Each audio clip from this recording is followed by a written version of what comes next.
Well, good afternoon, folks. Welcome back to Sydney Harbour.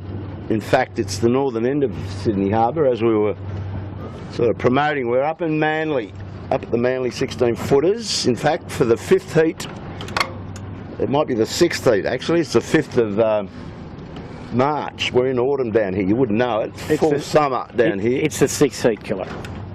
It's the 6th heat. Thanks, Bucko. I'll introduce you in a minute. Bucko's getting a bit excited because of all the wahinis on the paddleboards here, so my apologies.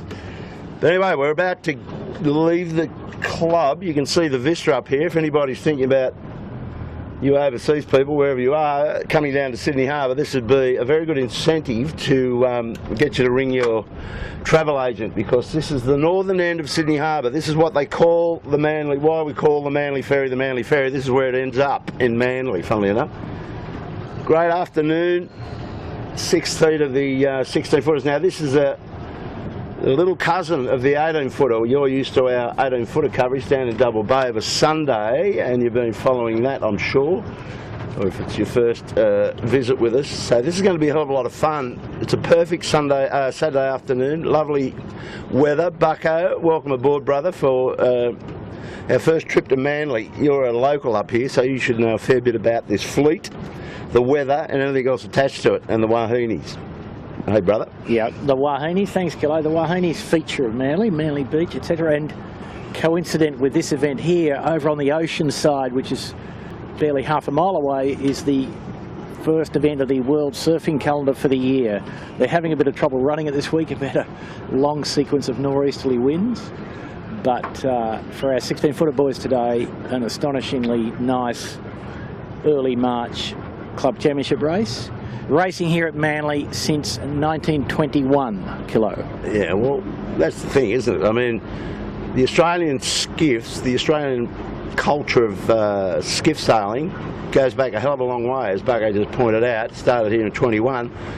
The 18 started a lot earlier than that by Mr. Foy, and the 12-footers, the other great Australian skiff class, the 12-foot version of these other Australian skiffs, probably started at the same time, wouldn't they, Bucko? About the same era. Early. And it's fair to say that the Manly 16-footer club is one of the strongest clubs in Australia, and this class was a very strong national class with racing in West Australia, New South Wales and Queensland, and probably at its peak maybe more than 300 active boats, perhaps up near 400 active boats across the country. I think that's closer to the mark, 400, probably more. Yeah, 16-footers basically got their success out of the fact that they had the ability to get a permit to have a waterfront location and run a bar and poker machines all the way back into the early 50s, the Licensed Club Act. And because they were run by sailors, they were on the board, they were actual sailors, they actually, funnily enough, put the money back into sailing, which is a good thing. And that's what Manly Skiff Club has reinvented. They've got a great little club over here, and they're making really good freight. They've spent a lot of money on refurbishing their club, which is a great local venue. A lot of social members, Bucko. You're one. How many members would they have in that club? I heard 7,000 or something. It's a surprisingly large number. Yes, I think it's in that order of 7,000. And to give people an idea, I mean, the club spends about more than $500,000 a year on its sailing activities, and it's still got plenty of money lying around looking for something to do as we speak. And so this fleet here today, about 30 skiffs, and possibly the highest standard skiff fleet in Australia. The top 5 boats in this fleet are immaculately prepared and very well sailed, and the racing today, and it's obviously different to the 18s. They're a slightly more restricted class, but don't underestimate the level of the contest. Or just trucking along behind, I don't know the name of this boat, it's got a fire-stopping old jib on it, but you can get an idea of how slippery and difficult these boats have become. They've all come out of a carbon mould, or most of the new ones are all out of a carbon mould sitting up in China, and it's got the price down and the attraction of these boats. But have a look in the tuck of that boat how narrow it is, Bucko. What's the beam, the waterline beam of these things? That's why they're so slippery. Well, the waterline beam is a ridiculous number, like 750 millimetres or less than 3 feet. And to put it back in history a bit, the origin of this hull shape was really the national champion of 1995, so 20 years ago, sailed by a colleague, Greg Hyde, and I can't actually recall who sailed with him, but they inaugurated this pretty narrow hull shape for these boats. And with restricted maximum sail area of 235 square feet, or about 22 square metres, 22 square metres under the rule for the working sails, and 45 square metres, broadly speaking, for the spinnaker. You know, the hull shape got refined narrower and narrower, and Greg Hyde won the 1995 championship, won every race. But then when he lent his boat to a few other of the guys who were sailing slightly or significantly wider, more traditional boats at the time, had a bit of trouble getting around the course. And whilst to the onlooker it might look easier than the 18 because only two people on the wire and the skipper steering in general from sitting in the boat, they're actually pretty difficult things to get around the course in one piece.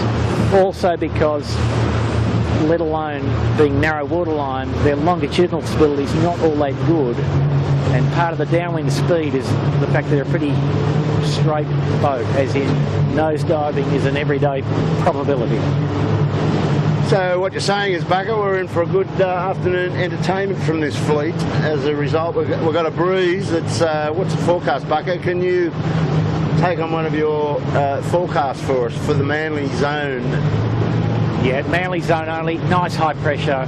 A bit of spike of cold water up the coast this week, just these last few days. Sea breeze working properly today, pretty late in the year for that. Today we're going to see these guys predominantly 12 to 16, and just in front of where we are now, probably the strongest wind on the bay here, the little funnel between Grotto Point and Middle Head. The start line laid just to windward of Middle Head. The bottom mark at Balmoral, which is to the right of the shot now, the famous Esplanade and Bathers Pavilion, as the signposts for down there. But maybe a little bit of nearly 20 down the bottom end of the track here, a bit lighter up the top at Manly. Okay, well, we're just tracking along here with skiff ropes, and I can see a young lady steering this boat, so I'm thinking there's another bit of really good planning by the Manly 16-footers. They got into a Bobby Holmes, who thought he was coming out today, but he might have gone home for a little nap and we couldn't find him. It would have been good. But Bobby Holmes was the president some years ago, and he was telling us a story that they were making plenty of money, and Bobby said, well, why don't we put it back into sailing? And they've ended up with a Manly junior class for beginners. They've got out of that fleet of boats and people, they've got a Flying 11, which is a little hotly contested one design boat, and then if they want to keep going, they supply a 13-foot skiff, which is a two-hander, but a scaled down 16-footer, and then after that they're hopeful that there's good take-up to get them into the 16. So if you've got a better plan of getting sailing orchestrated within your club and use it as a model for others, I'll go and jump. Bucko, would you be able to do any better than that? Probably not. Probably not. That's what I thought you'd say. Yeah. So we're down in the start area. We've got what they call the Sydney Harbour Regatta. There's a lot of yachts out here, as you can probably see from Blake sending the camera around. But there's a start line here somewhere. We're just trying to pick it up. Probably over to the left. There it is. I can see the start boat right abeam of us now. So this race is ready to go at 3 p.m. Do they have APs over here like the 18s, Bucko, or do they get them away? She's a traditional skiff club kilo. We would expect Start they'd on be time. banging them off. Beautiful. So just where we are here, as I indicated to you, we're kind of between Middle Head and Dobberhead Point. Blake's camera is presently on the bluffs of Dobroy Point, which is what would confront your visiting yachtsman or square rigger sailor if they were to come to enter Sydney Heads. A little daunting, but at the same time beautiful. A nice bit of funneling wind along this cliff here and between this cliff and the cliff of Middle Head over to the left of the shot.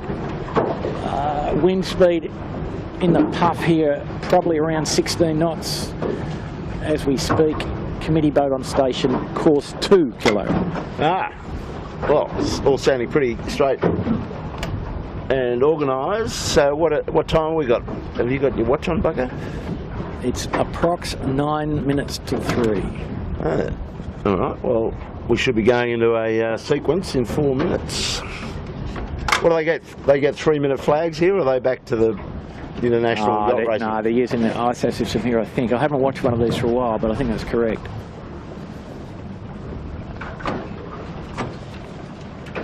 Now, I think I can see Bob Holmes on the committee boat.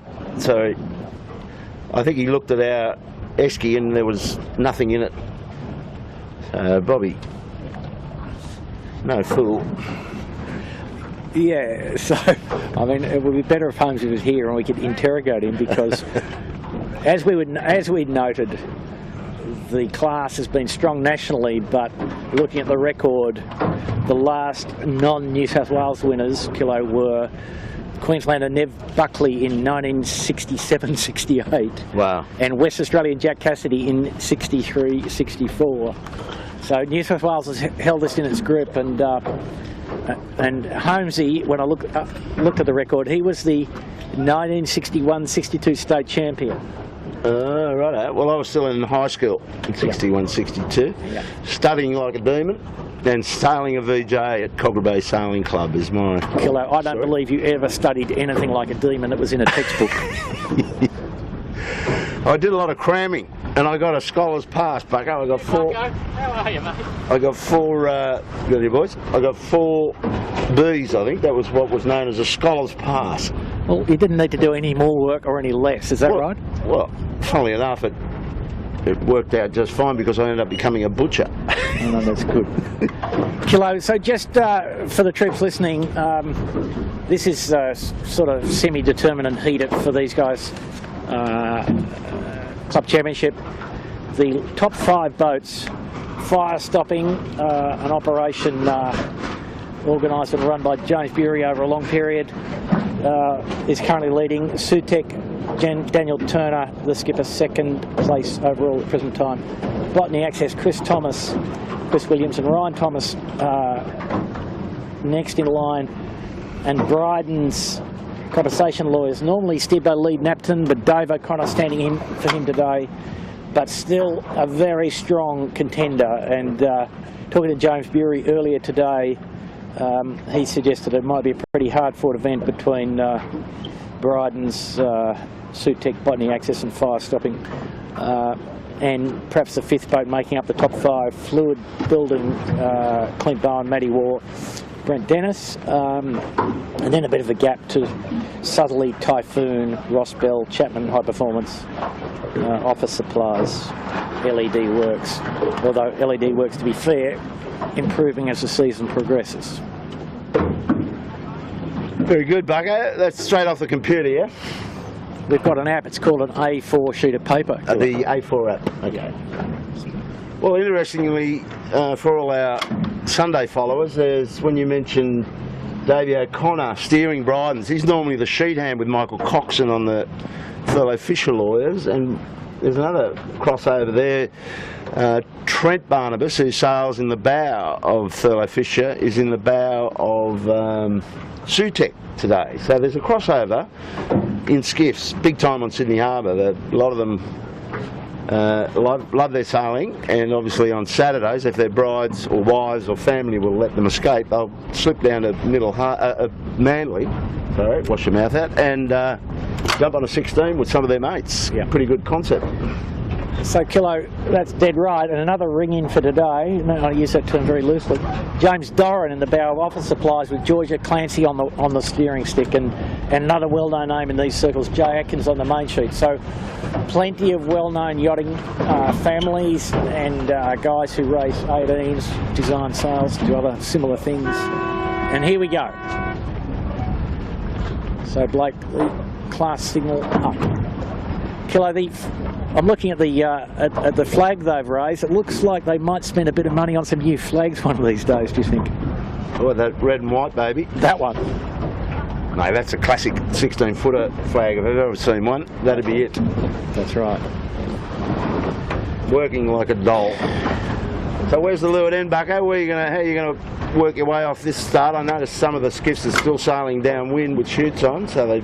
No, you're confused there with the Middle Harbour guys who are racing. Oh, right, this is going to be good. Similarly. So just to clarify that for the viewers, the Middle Harbour 16-footer club has quite a small fleet. We're also racing on slightly overlapped course.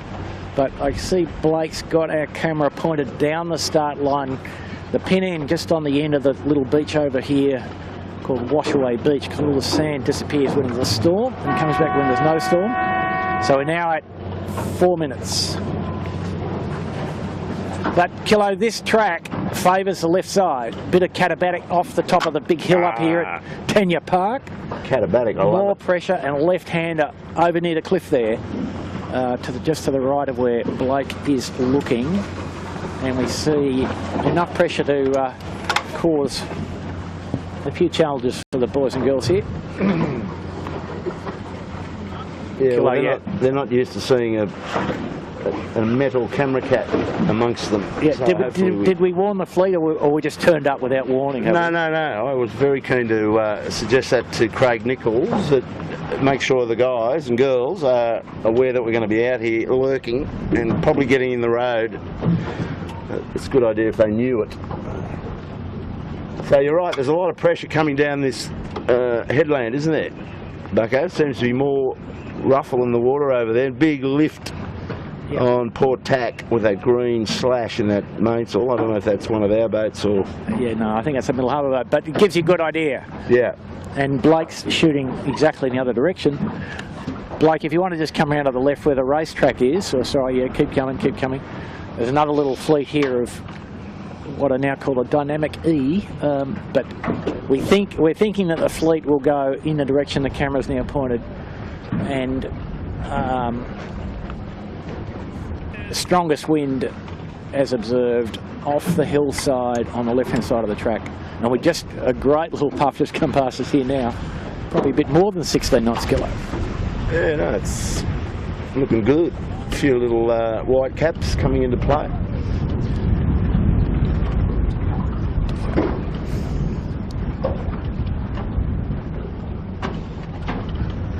So the start line looks okay for 30 boats, and these boats don't take up anywhere near the sort of room that an 18-footer does, because the bow poles are relatively short, the boat's a bit shorter, there's no wings to deal with. So the line to me looks acceptable length, and how's the time, Bucko? Looks professionally laid, as in slightly biased to leeward end. I'm sorry, Kilo, I've erred here. I've lost the actual track. We must be getting close. There's some boats hurtling down towards the pin, right on the line. Yeah, I think we're in the last 40 seconds here.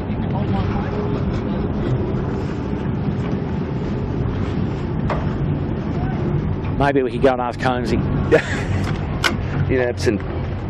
absentia. Well, I want to be down on that pin, judging by that Port Tack light.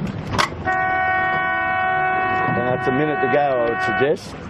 What do you reckon? Exactly correct. And they're looking pretty well up. Run out tide today, so there'll be a bit of tide coming out of that Middle Harbour area. Exactly correct. And that's why the water's probably a little bit rougher than we might have expected here, but not too bad. By the standards of the main harbour, pretty flat, pretty nice. All the main suspects, fire stopping, Brydens that I can see, used to their branding, heading for that pin. Yep. Brydens, fluid thinking, fire stopping. gill trying to crash in there. Somebody's nearly just wiped her out, but got going again. That was a gill, I think, wasn't it? Yeah. So we see Bryden's on port, just doing a little divvy up at the leeward end. And you see that the Manly Skiff Club, and this tells you about the level of their ability to run the race. They've got a pin-end boat for this club championship race, coming up to 3, 2, 1, and they will have to call back Rolf at least. Yep. I hope he's got a beat on us. Yep. And that's the club president being recalled by his own illustrious race committee. Putting on a good show there is Fast Eddie. No, that's not, Eddie's not the president. Eddie's just the director. Oh, okay. That's Rolf. Oh, that's Rolf. Yeah. Fast Eddie's out here somewhere. Well, anyway, we'll put the burners on and see if we can get up here and get to some of the activity on Manly Rocks Saturday. Good looking afternoon for a bit of skiff sailing foreshore. So we see probably well out of the start, fire stopping leading the pack out of the leeward end perfectly. And Kilo, I mean, I think they were looking reasonably determined and they pulled off a good one. And their first guy into the header on the left edge with enough room, it looks like to me, to tack across the fleet on port.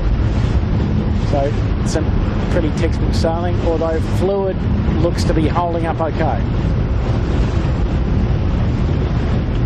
So fire stopping with the red sail signs, fluid with a bit of fluorescent green tips on the mainsail and jib,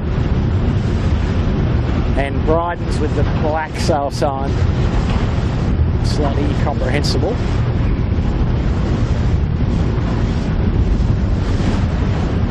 And they're just going to go right in and bang that as hard as they can by the look of it. It's like... Here they go, they're tacking now. Banking gold, so there's the lineup. Bryden's fourth from that. Fire stopping most weather boat in this new lifted port hand tack.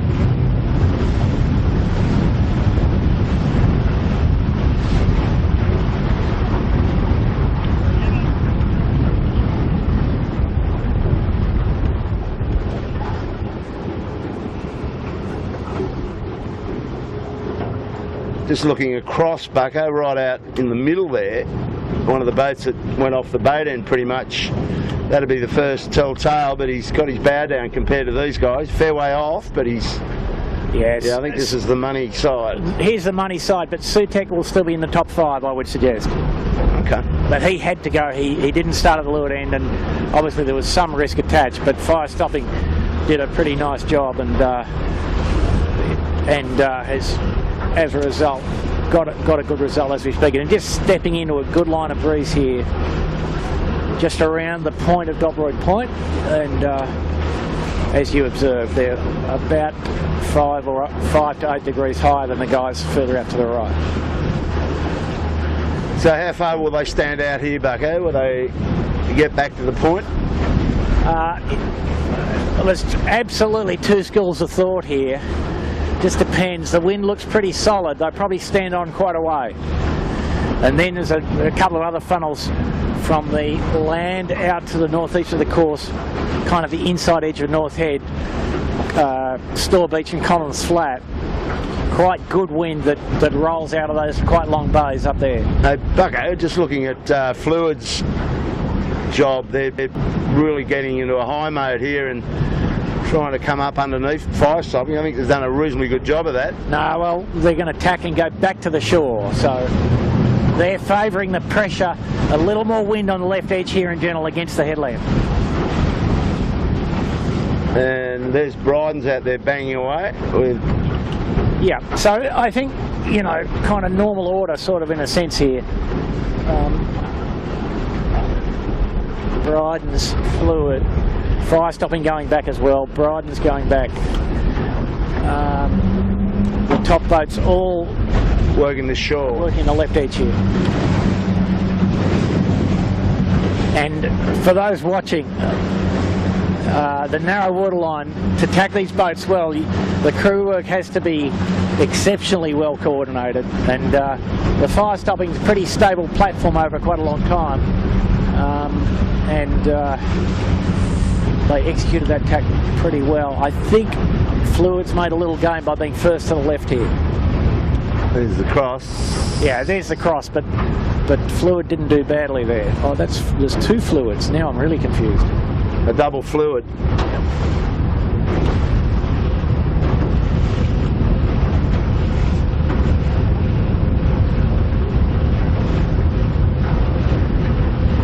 Bryden's motoring along here in this leading pack, just a load of Fluid 2. And Big Peter Mackey's on the bow of that. Peter also sails in the 18. He'll be sailing on the Thurlow tomorrow. A lot of counterweight there in the bow of that boat, so I'm expecting them to come through at some point. And Ricky Bridges, sheet hand on both boats. Smeg on Sunday, Bryden's on Saturday, that overlap. The blokes that can get out of the house, mow the lawns early, I'm thinking, do the shopping and get down to Manly and get the skiff out.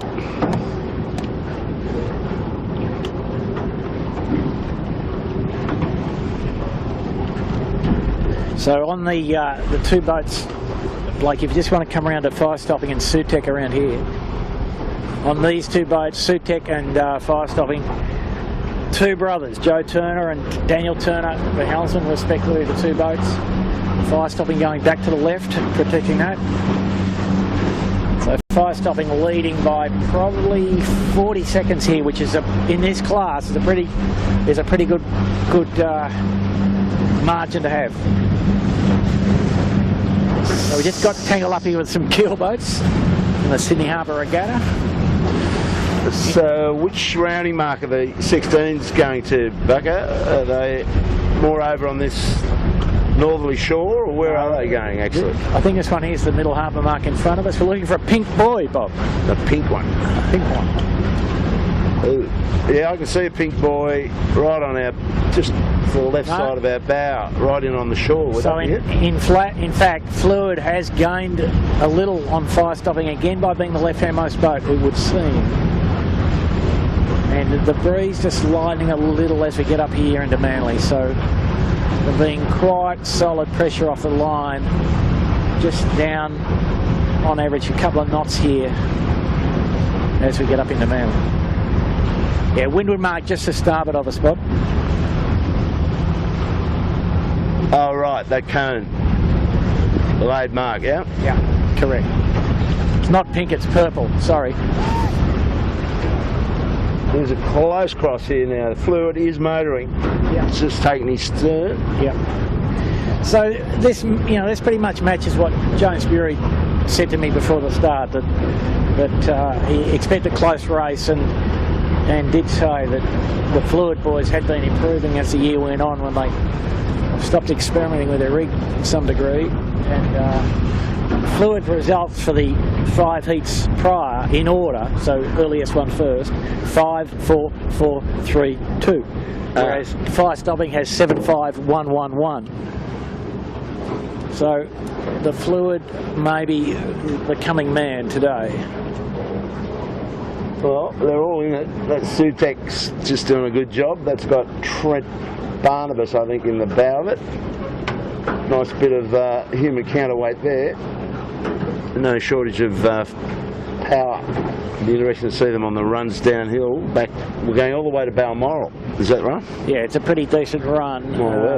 Plenty of opportunities there to scratch your head and pick some jibe angles. A couple of miles, and it's pretty interesting what actually happens here for the same reason as the beat. The wind tends to be on the left edge. Now look at the right-hand side, looking uphill, what Fire Stopping's done to Fluid, just in that last, he just put that last little tack in. Bryden's got 3 moving. Very up and down. Exactly.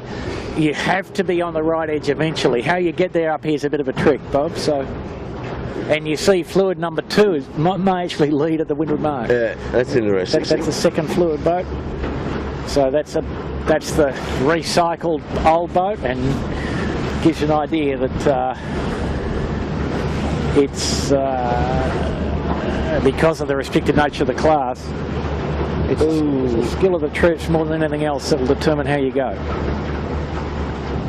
Well, So, okay, it's a port hand rounding. It's a port rounding here, and contrary to ISAF practice and practice in most of the world here, it's a port rounding at the top and a starboard rounding at the bottom. But so fluid leads. Yeah, fluid number 2 leads. Good close racing.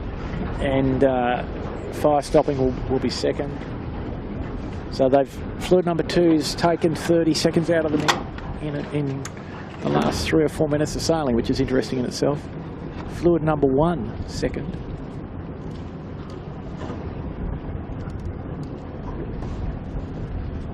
So the boats just bear away sets here, starboard jibe into the northern shore of Dobroy Point here, big national park, sort of a beach directly in front of the skiffs for people that prefer to bathe without clothing. Saving a fortune. Saving a fortune, exactly. So we see Bryden's 4th, Sutek 5th, Altus 6th, Botany Access 7th.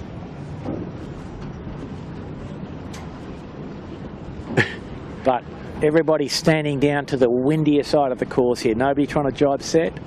Everybody knowing that there is more wind against the headland here. And a good header on port jibe if you're in the right place. I think we're out of here, Bucko. There's a hole for us to accelerate into. Otherwise, these leaders are going to disappear. They've already disappeared. Blake's got the pack here. And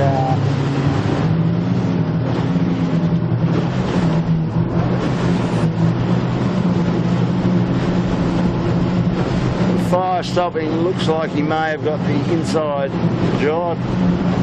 Pretty close down there. We'll get up there. Well, just a bit of find the puff and thread the needle of some traffic, and they're about to get intersected with some keel boats. So these guys are jibing through about 80 degrees downwind. Keel boats jibing through probably less than 40 in this wind speed. And so the 16s have got a couple of challenges. But anyway, experienced guys will work it out. So Blake, if you just come around to your left, you'll see a nice mixture here, and fire stopping indeed, jibing to avoid getting overlapped. Blake, around to your right, fire stopping, jibing to avoid getting overlapped with a rather large yatchet, a 40-foot keel boat. And also fire stopping, happy to indulge. Oh, they're buggered. Yeah. So the fluid there having trouble, and the fire stopping doing a great job of finding wind and finding freedom from traffic. And Sydney Harbour, it's a constant. What are going on up here, Buggo? Yachts and flighty little 16s. Big cross here. Fluid on starboard. Still in it. Ooh, doesn't want to push him in there. Well, that tells you the answer there, I think.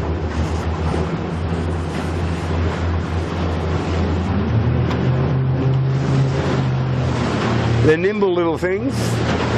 Yeah, and these guys are making the jibing look easy, but rest assured it is anything but.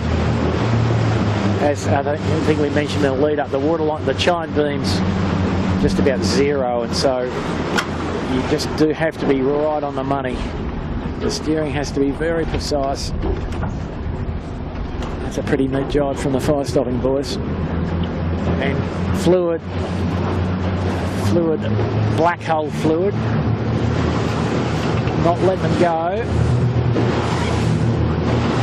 And if you come round to your right, Blake, you'll see the catch-up kids, Bryden's, coming off the shore, and the other fluid boat, Bucko. So yes, it's had a ding-dong affair. A little challenge, the other fluid boat. But historically what happens here, looking, is that the guy that can get on the edge of the puff here, and we see just a little separation between... He gets his bow down a bit more, yeah? Yeah, and he gets a little ahead of the first guy to the shore that judges the right to sit off. So Blake, if you come around to your right, you'll observe the action here. The boys, 2 leaders, both on starboard jibe at Grotto Point. But the strongest and most headed wind where they both now are, they're both in pretty similar wind. But you see it's a pretty good contest, and 2 well sailed, well prepared, and pretty equal boats here.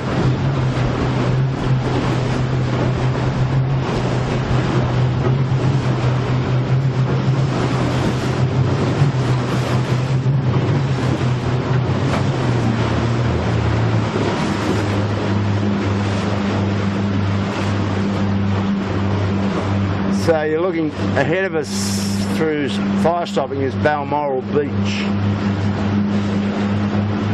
which is the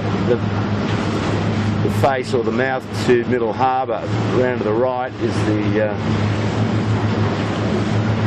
estuary that goes right up the Middle Harbour, and under the Middle Harbour Bridge, where it's very painful to get to Manly, they've still got an opening and closing traffic bridge, which is sort of back in the 100 years ago. Bucko, do you still go through that, or do you swim across it?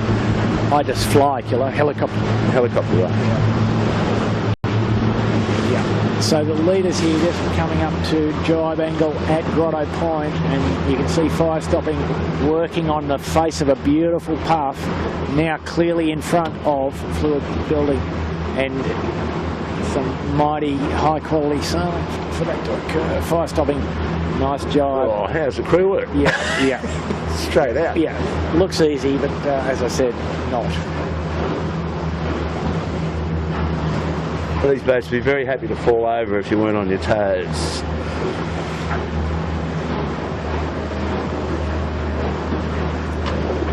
So the nice looking beach there at Balmoral, iconic Sydney restaurant, the Bathers Pavilion, highly recommended if you're visiting us.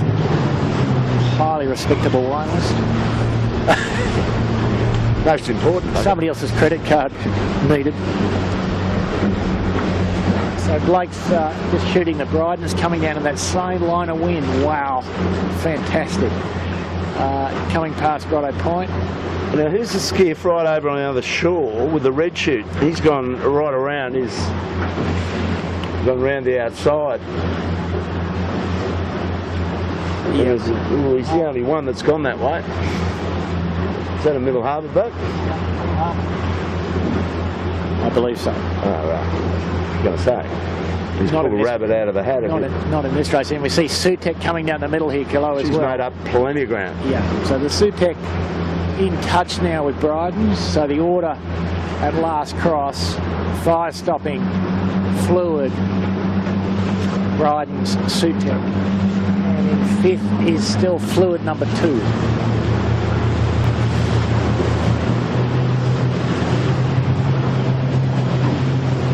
Sutek is motoring and he's got pressure. So Kilo, their mark is off to the port of the camera boat at the present time. That little low YA mark, yep, the invisible camouflage YA mark. I got this well down there. Wonderful, yeah. So I think you'll find that fire stopping's on the lay line to the mark. No more jibes for them. And Fluid has got 2 little jibes, although Fluid optimistic that they're on the face of a nice puff.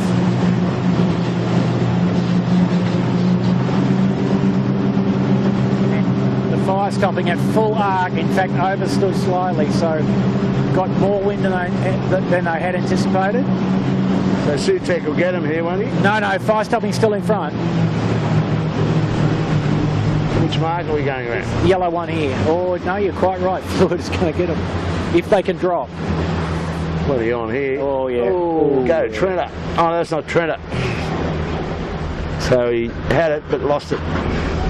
So fire stopping will retain the lead, albeit with a slight overlay of the bottom mark. But pretty good job on the Fluid. Matty Ward, Brent Dennis doing the sail handling, and here's a Sutek. Oh, go boys. Yeah, having a bit of emergency action there. And skipper hooked on there to save the day. Yeah, if you're watching here, you'd observe that there's plenty of wind here at the bottom, probably 16 to 18, I would suggest. Was that catabatic coming over the top of that Grotto Point bugger? I think a little. No catabatic? A little bit of catabatic. A little bit of compression off the hillside. Pretty high ground up there, Tanya Park up the top, nice flat oval on top of Grotto Point, and pretty smooth flow down the leeward face. And we see the boyos all standing, no doubt in the fleet, well, the right way to go is here, all the way to the left until you nearly run out of wind, and then tack. And a bit of action here amongst the, oh my goodness, there you go. One down. Let's have a jibe drop, no, not that quickly.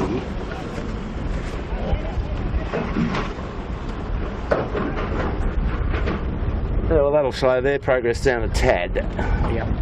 So we've still got more boats coming through towards the back of the fleet here. Yeah. And here's lee sails with small rig in, and probably going to get in the top 10 as a result, I would suspect, from being able to maintain the upright configuration throughout the day. Wow. Oh, good dial up. A good dial up at the bottom, all good. Killer, let's go and chase them up. I can see over to your right, Blake, I can see Fire stopping on the left edge in plenty of wind. So let's go and have a look at them going upwind in top range. Just need to get an alley through here, Bucko, so we don't upset anybody. We've already done that. We haven't upset anybody, surely. I'm sure we have. It's part of our job.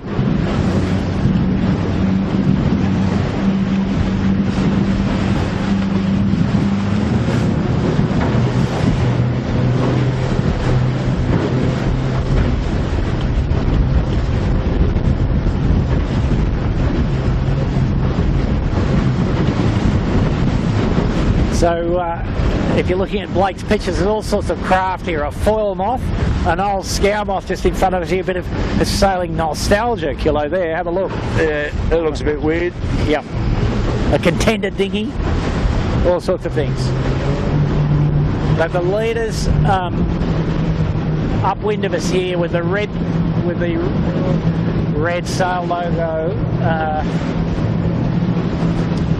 reasonably comfortable.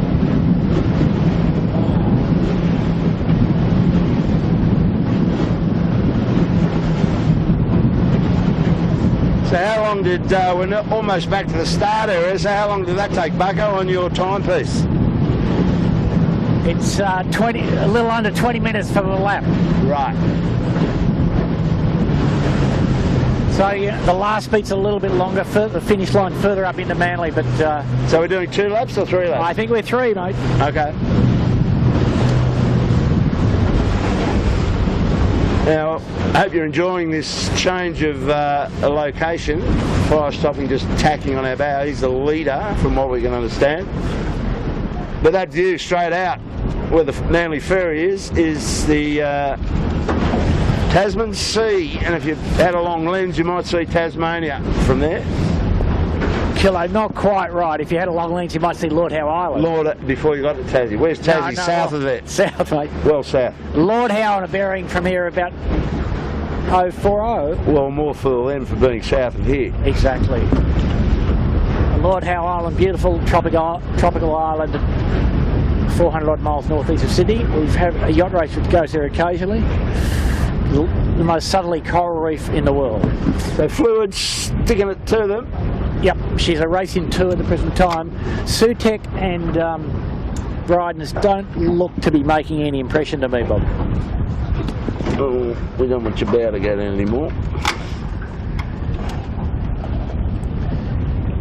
Killer, if we can maybe follow these guys a second, because the technique for sailing this boat is quite a bit different to the appropriate technique for the 18, which gives us all the more cause to marvel at the ability of Lee Napton and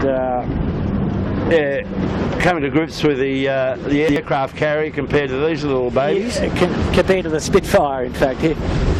And so a lot of main sheet work has to go on here, and I mean, these guys actually do tend to work the jib a little bit as well. So we see the yacht race here, the lead to fire stopping. Not very much, just a couple of boat lengths, maybe 4 boat lengths, 5 boat lengths, and both boats virtually sailing in identical water if they can. So they both know the right way to get up and down this pretty standard northeast wind dynamic.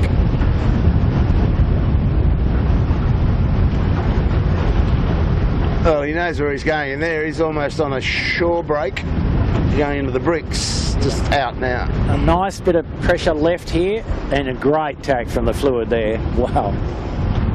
Low tide at Washaway. Well, fire stopping looks like it escaped a little bit out of that little... Yeah, fire stopping might have escaped a bit, you're right. A boat length gain or so, 2 boat lengths maybe. Bryden's lawyers hanging right in there, third at the moment. Sutek right on his face to leeward.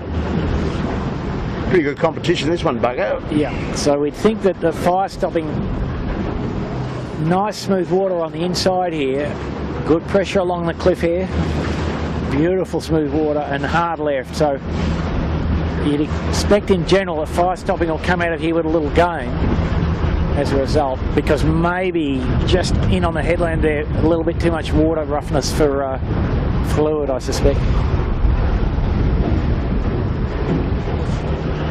A little downrange section here for fire stopping. Yeah, that's going to hurt him. No, into the next, have a look at the next line, Bob. Plenty there, I agree. Yeah, and it should lift them up. Fluid still on port outside him. Here's the puff coming at him, and there you go.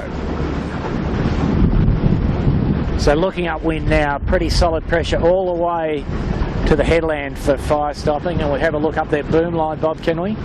Just, the guys like to have a look at these pictures, just to lure it a bit, mate.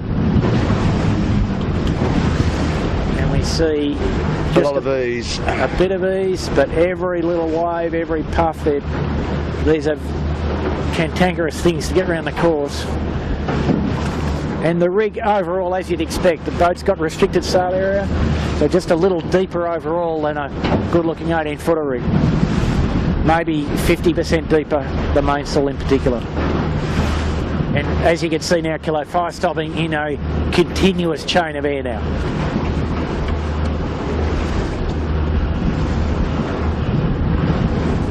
Yeah, well, he's let fluid get advanced on him to leeward, so I'm just trying to read his mind. He keeps looking over his shoulder whether he's going to go back in there.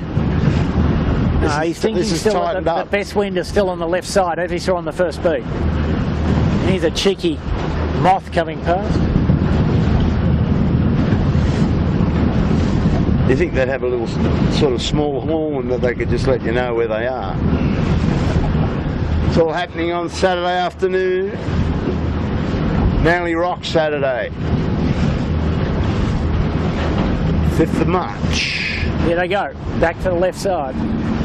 So the other thing here, Bob, is that the little easterly sort of swell here, so on port tack in the way of the heads here, the water's actually fairly rough. And then if they step up one more time right into the edge of the cardinal marks up here, the water smooths out a lot. Well, Sutek still powered up, and he's got a nice line on his bow. He hasn't really varied much. These guys are just working all the puffs up and downs as we watch them ease the main, and they're really trucking but working hard to do it. The other guys look more settled, but they're further away from us. We may go up there and just line them up in a minute, but they're pressing on. Well, Killer, I think you'll see fire stopping tack shortly near the powerboat in front of them, which is the race committee. You can see the edge of the wind. Here they come, and they're very happy with that. That's an absolutely conservative way to sail up here, and the water where we are now, nice and smooth, beautiful wind, nice smooth wind around the headland here, about 16 knots, and I think they'd be pretty happy with that. Look at the picture there. Now, where's Sutek? They're way out there. Well, that's Fluid and Sutek, right out, and Sutek coming back in. And so Blake's got fire stopping, Bryden's in the background, big powerboat in the way. But you can see there, Bob, the fire stopping completely comfortable. Well, they are, but I'm just thinking that leaning back full pressure. Fluid's going out there and he wants to knock, obviously. Yeah, but the most wind is still right almost where we are. And the first rule of yachting is, Bob, what? Here we go. Sutek. Sorry, Fluid. Fluid. It's tacked.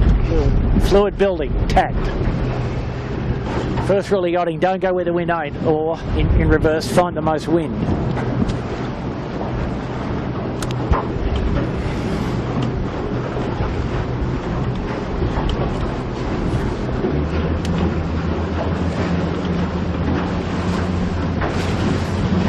So the fire stopping just going past one of the Bombora cardinal marks.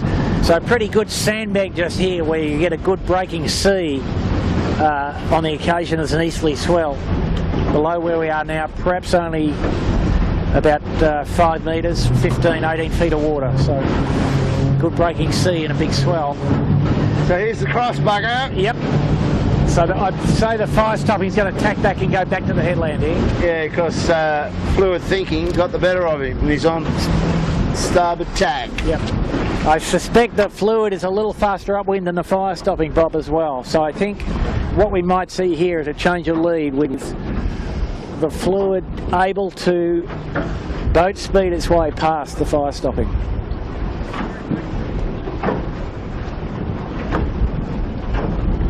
She's a real grind to find, isn't she? Yeah, and you know, they're two very similar boats. You know, same mast, same sailmaker, same hull, pretty identical crew weight wise.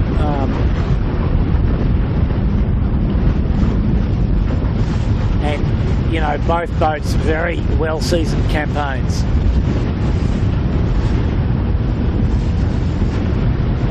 Wow, you're looking at some pretty capable hands in these boats. And you can see why they, the likes of Lee Napton, look at that little bit of savage pumping there just to take advantage of a bit of sea. That you can see why they adapt themselves when they get into the 18s. It's just a matter of coming to grips with the extra power that they've got to come to, you know, they've got to get on top of that. But these guys are really, you're looking at some seriously good athleticism here in these boats. And they're only doing it for fun. No, Bob, it's for the money, isn't it? Oh, for the money. What's the prize money? You get 400 for start and finish? Yeah, well, one of the great, as we mentioned, the Manly Skiff Club is one of the more financial organisations around, and so start and finish money and prize money. So I think, you know, the winner today gets 400 for completing the course, and that goes all the way down to the last finisher for starting and finishing, and perhaps another 600 for winning. So not a bad, it's a tough day's work, but enjoyable, and the beer's essentially free thereafter. Now look at them having a good old arm wrestle here. Fluid just seems to have that fluid ability to just crank it up and come up to him. Fire stop is just desperately trying to have that gauge off him, so it's a good contest. You know, she's a drag race here, and I don't know. So as we can see here, Kilo, they both both know they have to get to the right edge up here. Fire stopping just leading, so, but only by the absolute narrowest of margins, and they both know where the ley line is, and they're both on the ley line of the Windward mark. That put Fluid in a dodgy position there.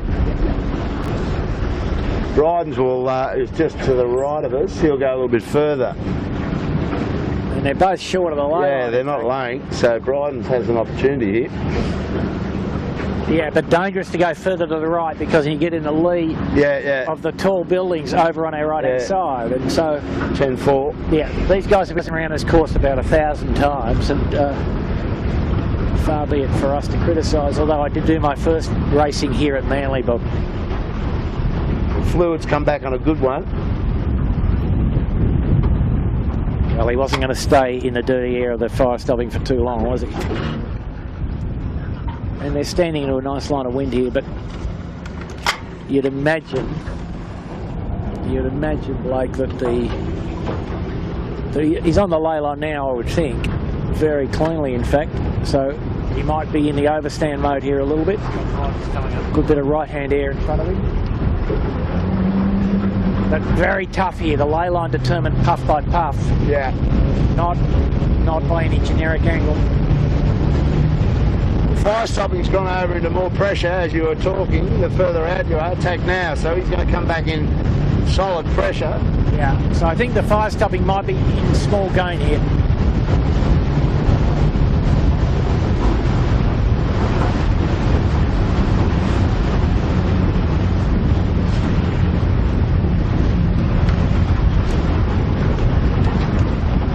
And that's how it turns out to be. Fire stopping 2 boat lengths to the good, I would suggest, Kilo, from that exchange. Oh, yeah.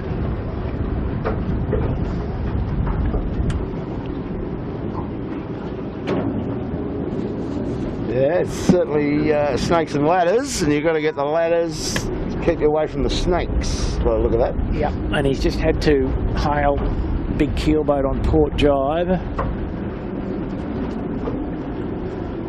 Pretty good set. He's crawled out of that rather well, considering they were side by side 3 minutes ago.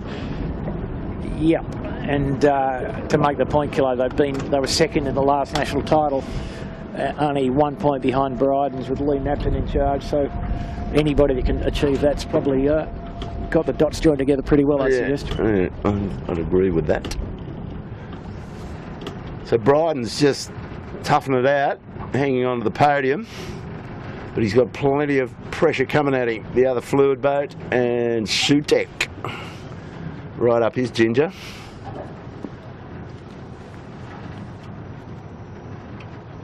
So fire stopping's escaped here.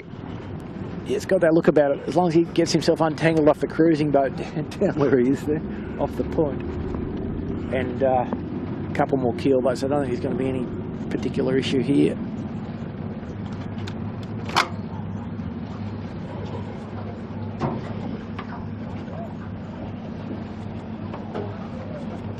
Sutek early jobber. That's odd. Well, I think the Sutek might be thinking they have to do something a little bit different, because the fire stopping leading by a good amount. Sutek technically at least second on the podium for club championship coming into today's race. So first and second have gone away, and probably Sutek thinks that they have to do something a little different to make any impression here. And equally, maybe didn't want to get tangled up with the keelboat fleet. Just watching that jibe on the botany access, the way they wheel them into the manoeuvres, they spin them on a dime compared to the 18s, which are a lot more powered up and the longer waterline length. So these things are slippery little critters. Lots of skill needed.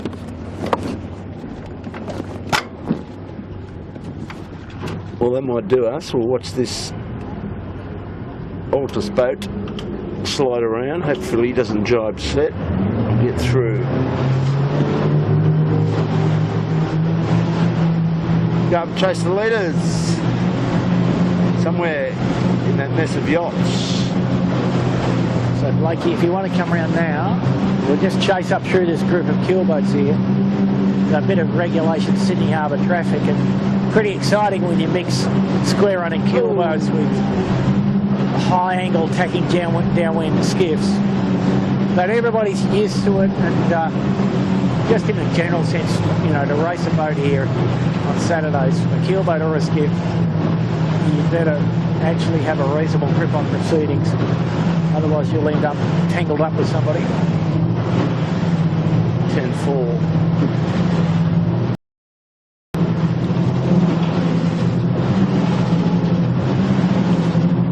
Just smash them through the jibes.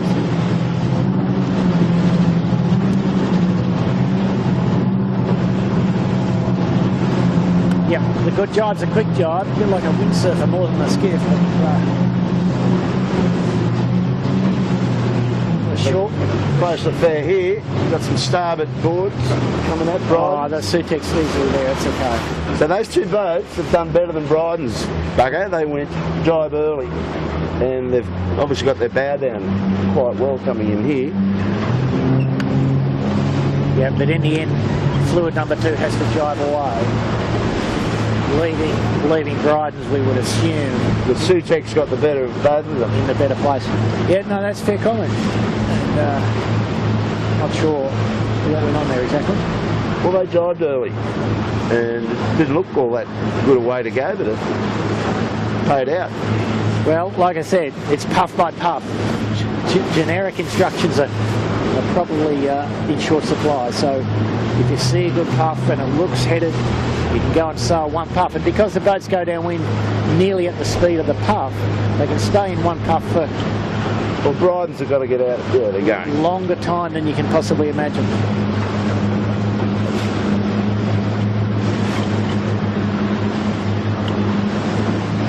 Trying to find fire stopping in the water. Just over to our left. Ah, the leader's down. Ooh, that's why I couldn't find him. Yeah. Ah, well, that's that's buggered it up. So Sutek's second. Yep. Allegedly, anyway, the other fluid boat's gone wide, and he slipped into third. So fire stopping. While we weren't looking, the fire stopping's come to grief. And, Shoot up the mast. That tells you something, you know. Had to tipped her over for some reason. Probably a nosedive is the usual problem on these boats. Well, what have we got? Another lap and a half. Yep. They're still in it. Absolutely. They'd still be hoping they could get up to second, I think, in this fleet. But easy to tip over, particularly nosediving, particularly driving. Now they're pretty straight, the boats, so Yeah.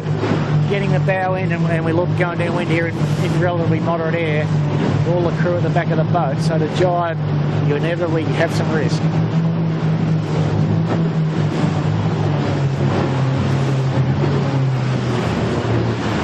So the Podium is fluid building, yeah. Yep, fluid and fluid number 2. And Sutek Sutek, battling for a second or Bryden, third. and then fire stopping.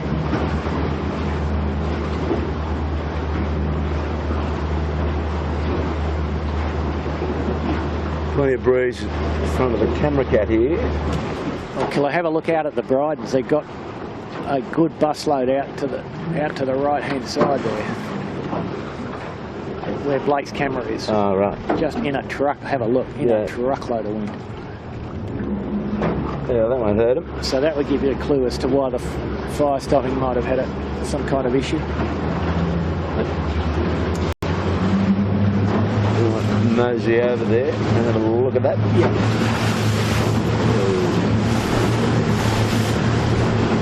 Got a bit of an obstacle for Bryden's. We've got a boat under tow here, going right across their line. This could be interesting. Now they're going to take the stern, or are they? Ooh, they get the heart rate up a bit.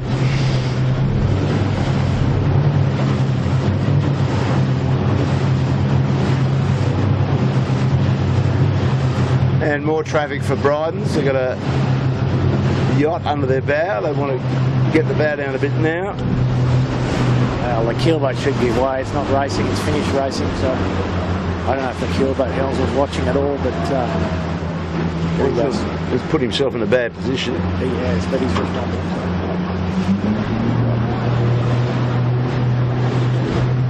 Well, so there you go, the leader in the tide.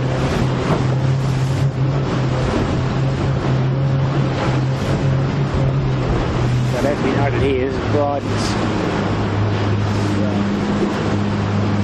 David O'Connor, Peter Mackey, Ricky Bridge, all at the back of the bus, wind speed around 16 knots, big rig in. About 70, 75, 77 square metres of sail. A tsunami coming at them, bugger. And What's this one? a big powerboat wash about to give them something to think of. Ooh, now turn. No problem. And more to come, yeah.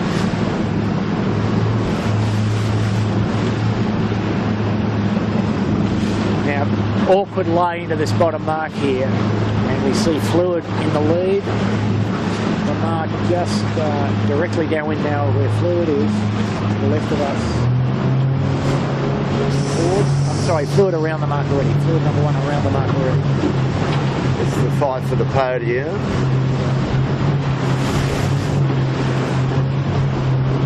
So the Bryden's on the face of a good bit of wind here, going into the drive. Here we go. And beautifully done. Just fabulous. But what could possibly go wrong? So the two fluid boats, first and second. Sutek probably unable to jive here, Kilo, until Bryden's goes. So Bryden's might get round here third. Fluid number 2 having a little slowdown at the leeward mark. Spinnaker half up. Bryden's and Sutek just giving each other room and rounding concurrently. But both boats all right. Fire stopping in 5th and feeling unhappy with themselves, I'm pretty sure, but nicely refreshed and ready for the battle. Ready for a good fight up the beat. So and we see the fluid number 2 boat still got the spinnaker up the mast, Kilo, so not fast. Not fast, no. So this front pack have disappeared from the chasing pack big time. Yeah, and I think you can see like fire stopping, awkward approach into the mark, but still got round there, not perfectly clean, but good enough to be back on the podium or close to, yeah? Yeah, well, he's probably up in the 3rd.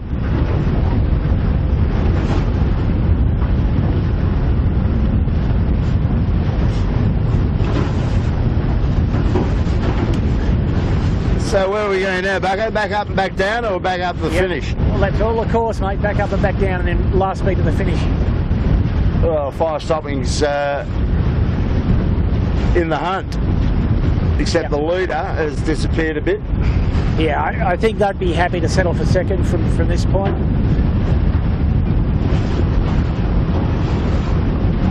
But the fluid building, if fluid building wins, it will be strictly in sequence. The last 6 races, 5, 4, 4, 3, 2, 1. Yeah, I think the fire stopping will be feeling good about their chances from here to get at least back to second.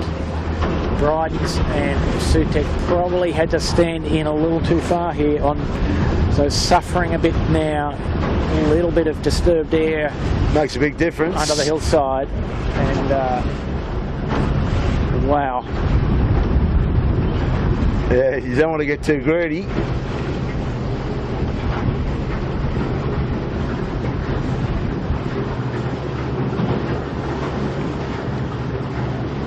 Well, there's the lineup. You got fire stopping to lure to Bryden's and Sutek beside us. And you can see the fire stopping just pushing on plenty of pressure down there. These guys starting to load up now. Still a few big holes in front of them. Big puff on in a second. That's that catabatic stuff, Bucko, coming over that hill and round the corner. It's a beauty, isn't it? Have a look at it. Good solid pressure. So this is where the 2 club courses overlap, Manly and Middle Harbour. So we're now kind of at the bottom corner of the Middle Harbour course, or the eastern edge of the Middle Harbour course. And those guys have been sailing down here, accustomed to what happens down at the corner here.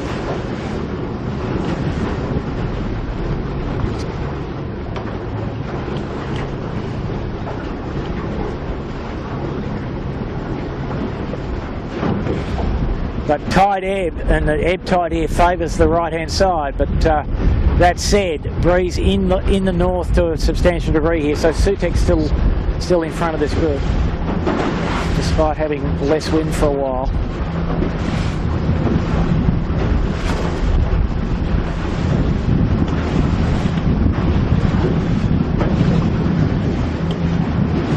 The sheet hand earns his keep on these things. Yeah, very twitchy and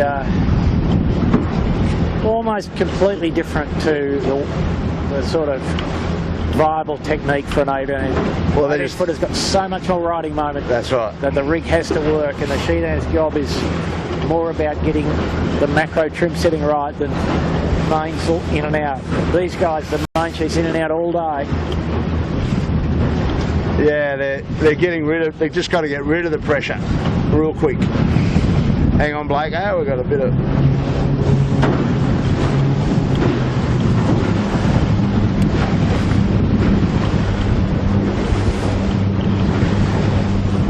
No chance you can't get a few more skiffs, yachts and powerboats out here, Bucko, in the next 10 minutes? No, she's a bit busy, and same problem of the whole harbour really, but plenty of powerboat wash.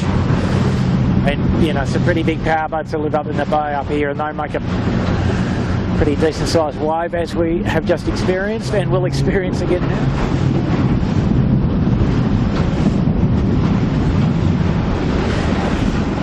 So the race leader over to the left of us here, Blake Fluid and Fire Stopping has joined him on the Grotto Point shore. So Kilo, we might have to wander over there a bit. Yeah, I can see them now. The race converging on the left edge here, the favoured side.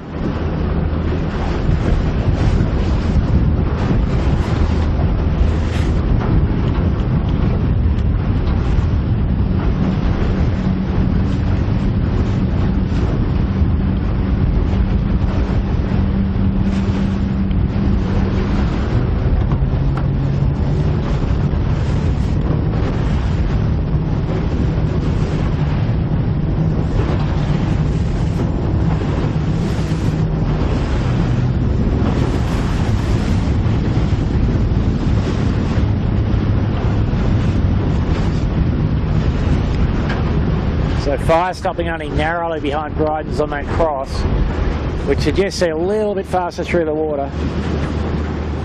But I think Fluid will be feeling that they can handle whatever threat could come here, and maybe just relax a little bit and well, that's what I was try and just stretch thinking. out. I'm just wondering whether they have relaxed a tad, because I think the chasers have come into him a bit, whether he just backed off a little bit. It'd be easy to get out of the mindset with a comfortable lead, I suppose, so he's going to have to get the race face back on, because they're coming at him not too quickly, but they're coming in, and there's another lap to do. Yeah, I think he's still got the race face on. Just the breeze maybe has softened a little here, and for a while there he was sailing in not a great deal of wind. And he's got some little issue, Kilo, so that I think they put the centreboard down there. And these guys sail these boats, they use the centreboard quite a lot, quite a long way up at the top of the range and back down at the bottom of the range. And on this track down the bottom, they might be around the bottom mark with a bit of plate up, and at the top in the light air they've got the plate pretty much all the way down. So twitchy little piece of apparatus.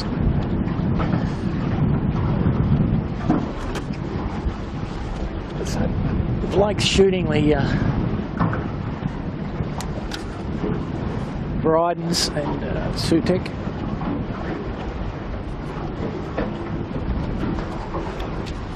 So stopping off the rocks on port, Kilo.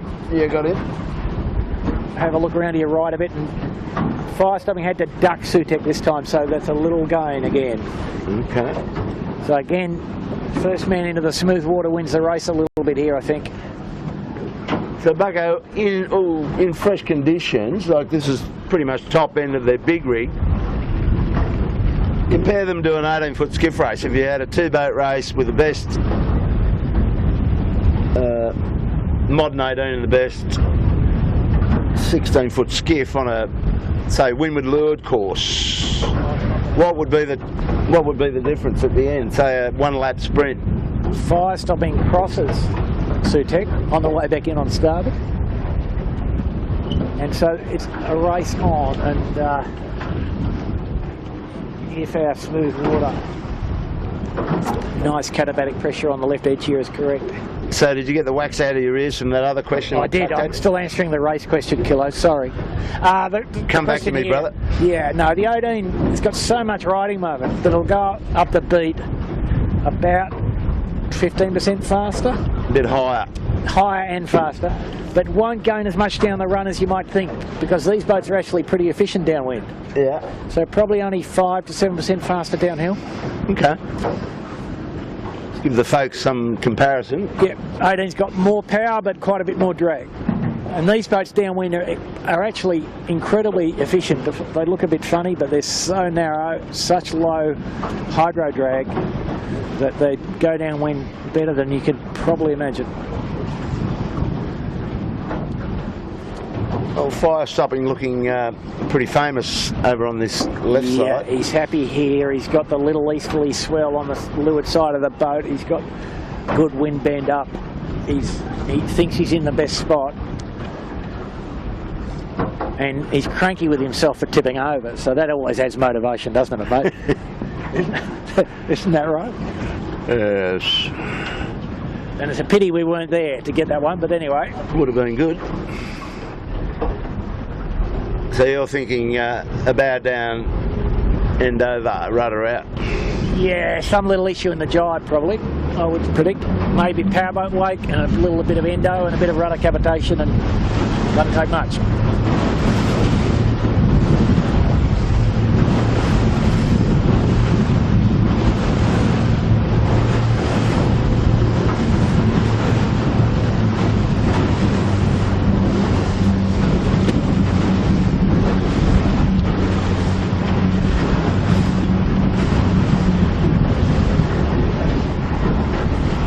So Blake's got the camera on fire stopping here. That headland behind fire stopping actually is showing you the quarantine station.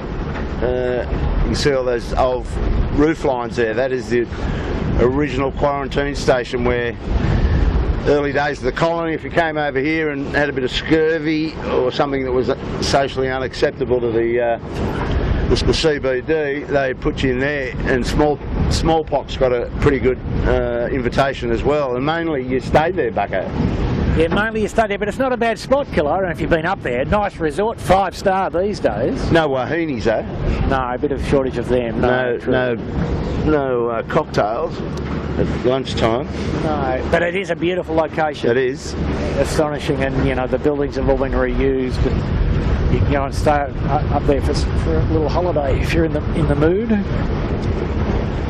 Nice national park, some nice, you know, bandicoots. And there's supposed to be a few ghosts up there. I remember that when the national parks were trying to make a quid out of it, or a few shackles, they'd have ghost tours, go through at night with a lantern, trying to scare everybody. Some of the old skiff sailors might have been lurking around up there as ghosts. Yeah. So we see here the leaders come this way. He's further up the track, but we're looking at the top 6 here. Fluid a fair way up on port. Bryden's, Sutek, fire stopping. Fire stopping coming up to a fairly determinative cross here. And it looks like Sutek's in front. Ooh. Fire stopping has to do a little duck, but they won't be troubled by that, I don't think. But Bryden's now clearly in second. And upwind of us indeed. Fluid thinking with a good, I'd say, minute 20 lead.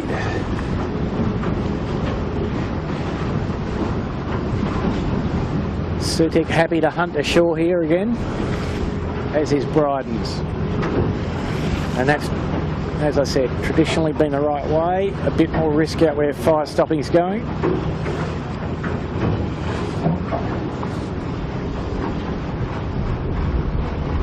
And we can look up and see Fluid also coming this way, loose cover perhaps. Like we said, maybe just a bit of relaxation.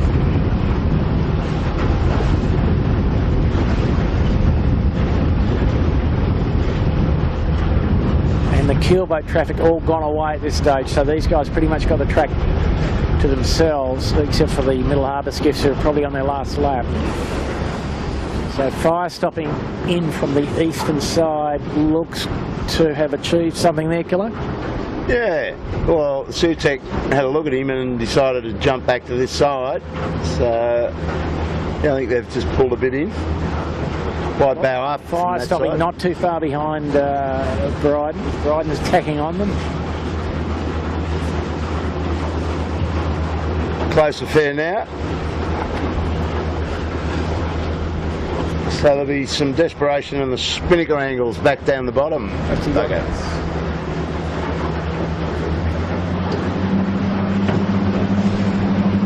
Well, Bob, the breeze strength's still holding up pretty well. Maybe just about near its peak at this time. seeing some good squirt up here, even at the Manly end of the track. Very close, the yacht race, very close indeed.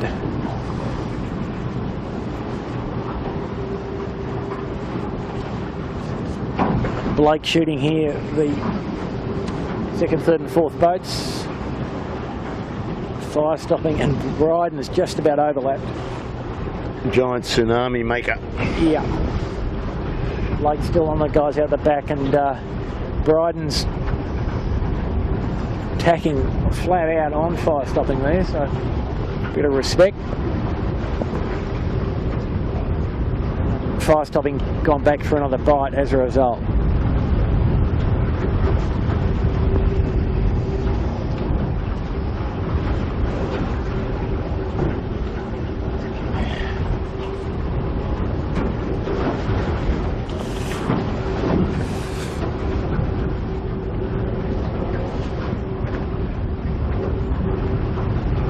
Might get the clock on fluid at the Windward mark this time. Blake's still on fire stopping at the present, and not much wind over on the eastern side at the present, so who knows, the left might have paid here.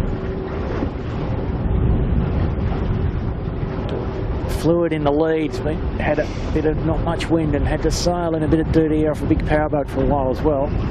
Not that they've got much to worry about by the look of it, but that might have cost them a few seconds.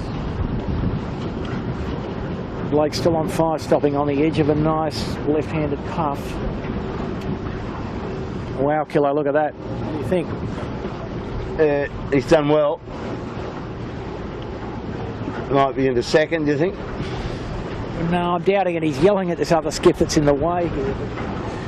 But he's certainly well in touch. Our leader's around. So the leader at the mark. And I've got a little clock running on that. A minute 40, a minute 30, something like that.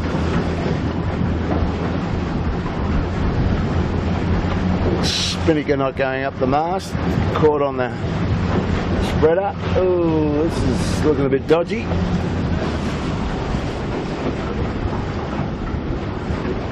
Up now.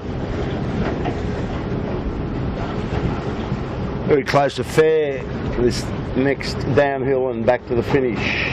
There they are. Plan A is to stay upright and go quick. So fluid a bit conservatively jibed, or set and jibed. Well, they jibed because they couldn't get the chute up the mast. Oh, okay. They brought them out this way, so they're going back now. Okay, all right, I've got you. So interesting here, Sutek coming in on port. Might have a bit of trouble with the fire stopping, I'd predict. Going to tack back. So that's going to be a bit expensive. The Sutek 2 tacks in the last little while, but still there's the leaders, and it's 1 minute 20, Bob. There you go, you're pretty on it, Bucko. Well, it's funny, Kilo, racing the keelboat, you know, we're racing IRC corrected. We're always trying to figure out how far away and or behind we are, in front or behind, and we don't have a full, you know, we don't have enough troops, so we're always having a guess, you know. Or in the midst of the leg, we're having a guess. So we get pretty good at it. So, the fleet split. Bryden's and Sutek on port, fire stopping. Well, that worked the last time. Yes, it did. But like I said, it's gust dependent. And I rather think that there is more pressure now on where fire stopping's gone, but we'll find out in a minute.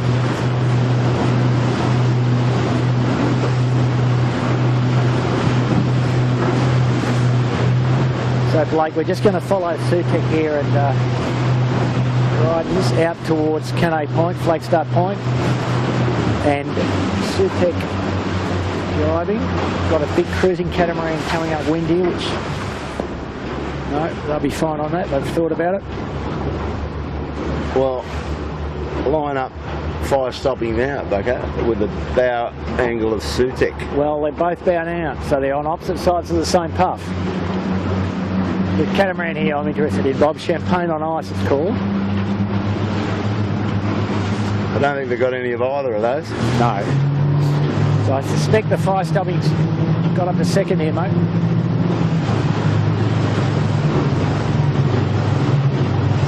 Close and fair. It's amazing, isn't it? Look at the door. They both bow down. No. Sutek's through. Sutek's through. But remarkably small jibe angle there, isn't it? 60 degrees. Yep. These guys are into a header, all in the same puff. It starts to lift. Fire stopping before it lifted, and the other guys therefore into the header. So nice try, but the situation remains. And now Sutek on the shore has to jibe. Fire stopping's jibe to come back at him. Yep. And now Bryden's riding on. How about that? Wow.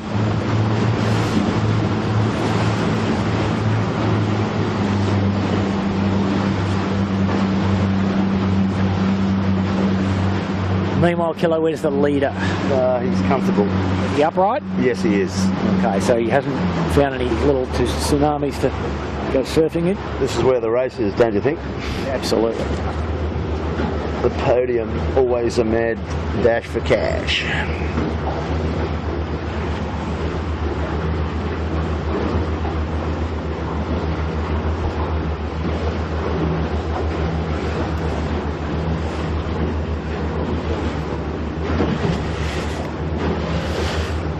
Sutek likes his side, doesn't he?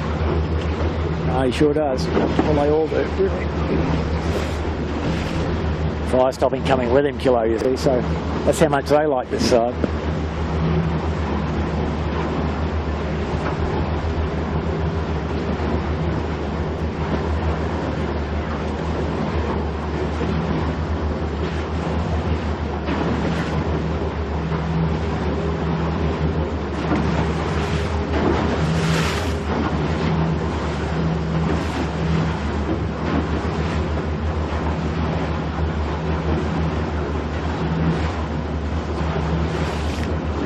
Looking around, they're not liking the pressure they're in, but they've got the fleet, the two others coming out, and good pressure now coming through back out. Yeah, you know, it's kind of like first into the head a little bit here on the side. They think that they're pretty comfortable on the guys behind, I would suggest, and have a look in front. I mean, that skiff of the yellow chute, not in our race, but yeah, he's well bow down in front of them, so first man to the header wins here. Well, they've dragged Bryden's up to them. Yeah, so Bryden's, yeah, has less header, has to sail a little tiny bit higher effective course.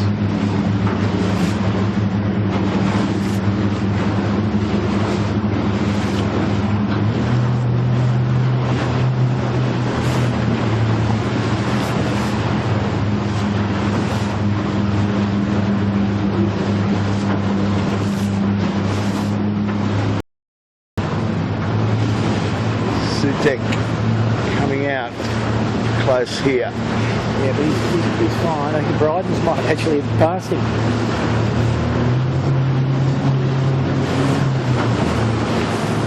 Ooh, it's close. They're going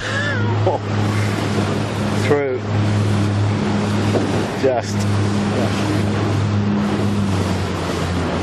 nothing in it really, is there? tit for tat.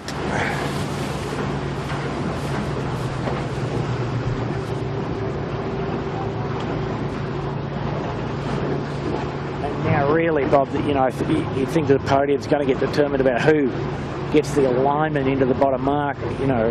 That's pretty critical, isn't it? That's the last tricky part of the day here. And, you know, we saw last time fire stopping caught right up to them by getting that part correct after being on the riding lever.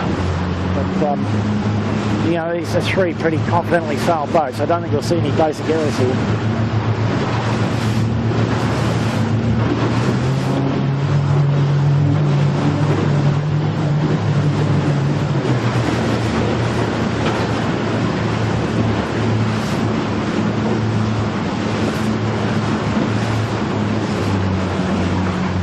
Just looking at Davey O'Connor, they just have that little perched bottom on the a gunnel, and he's got the tiller pretty much vertical. They're very accurate. They can sit there and just really tune the course, can't they, in the puff? I'll have a look at that for a jibe, Bob. I mean, that's better than most I've done, I can tell you.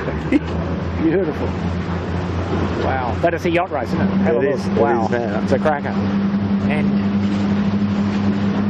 you know, these guys, it may be that Sutek's into the mark with no jibe, and these two other guys have got some other combination to yet go. And I think that's what Sutek is in fact thinking here. Find that camouflage mark, mate. Where has it gone? Just near the little near fluid. Fluid's going around now, just there. Oh, yeah. So that's well, Sutek's in good shape. That's probably dead right. Fluid building on a wind. And these guys here, Sutek, come around to your left, Blake, please. Sutek here, going to get there without jibing, or maybe not. Maybe not. Wow. So the other guys are comfortably known they have the jibe. Sutek's going to compromise. Well, he's got the trickiest one, isn't he? Yeah, he's trying to compromise his VMG run speed here to get to the mark without jibing. Maybe he'll get it done. Got a good header. But fire stopping on the face of that puff, and they've come with plenty of wind. Fire stopping, thinking. These boys going to run square to the mark. So a little compromise, but a nice, safe one. Oh, we're right on him, mate. Come on. These other boys have to do completed jibes. Starboard call by fire stopping. Very professional bit of yachting there. Fire stopping past the ley line though. Wow. Oh, plenty to do don't here. Need to do that. Wow. He wanted to bank the money on Bryden's. Nice work. Here goes the jibe. Wow. Boom. Wow. Turn the boat. So that tells you something about a bit of boat handling. What about the other fluid boats come out of nowhere here? Yep. He's joined the party big time, bugger. And the Brydens unfortunately just couldn't get themselves quite untangled there. And there's, you know, the not quite regular crew getting beaten by the well-drilled, we've done this 150 times crew. Well, it's still not coming down. It's got a knot in the halyard. Jammed somewhere, they're looking up in the air. It's gone around the batten. Mainsail batten. Ooh, that's it. That's the end of them, you'd think. Yeah, it's around the mainsail batten on the windward side somehow. Which, yeah, you won't get that off unless you capsize. Ooh, no, she they goes. will, because they could always unhook it. But that stopped their progress big time. Yep. Wow. So there you go. And the other fluid boat joined the party out of all of that. Yeah, it ain't over till it's over. So now just a long beat up to the finish, and the finish line a little closer up into the lighter air up the top of the beat. Look how fast fire stopping's gone in there. Well, he likes that side. He's going to roll the dice a bit now, for sure. Sutek's got enough up his sleeve. He should be able to hang on to the second here, but it ain't over yet by any stretch. So breeze, just as is a bit typical here late in the afternoon in Sydney, just rotating a little to the left. So just and still building, it looks to me here, Bob. Yeah, still plenty here down the bottom end of the track. That's the catabatic effect, mate. Thank you for that one.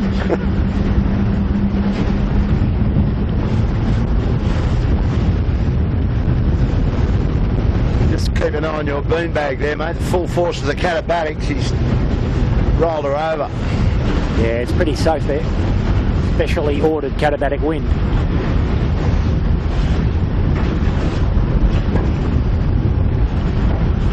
Yeah.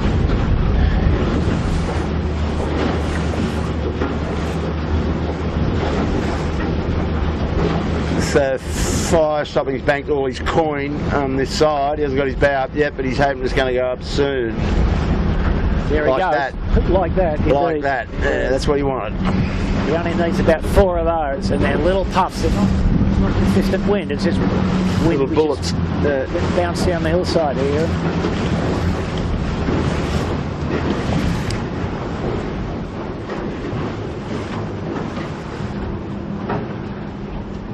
Our leader is much on the same line, just tacking now in front of fire stopping, a long way up the track. So that looks pretty safe.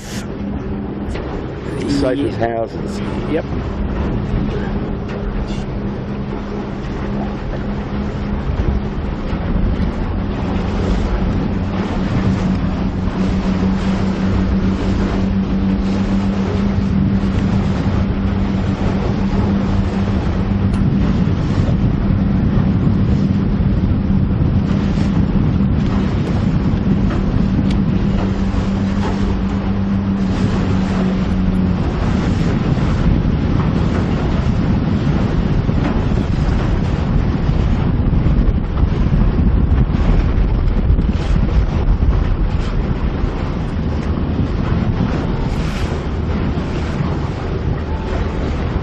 Now the Fluid likes his chances. Yeah, Singing out plenty. He's clean. Never in doubt, really. The boys on the fire stopping weren't even looking. Well, so there we go. Fluid building first, Sutek second, fire stopping third, and Fluid number 2 fourth. Sutek now on starboard, going back into the, well, he thinks the favoured side.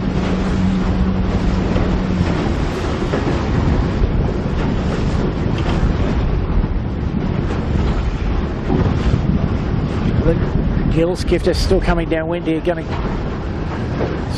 thread the needle nicely.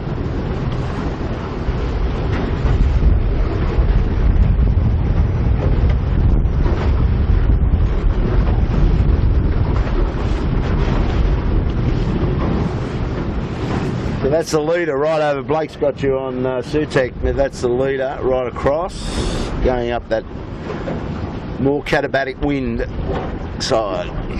Fire stopping right on our bow, going back for some of that as well. So that's the chasing pack, chasing after that Fluid.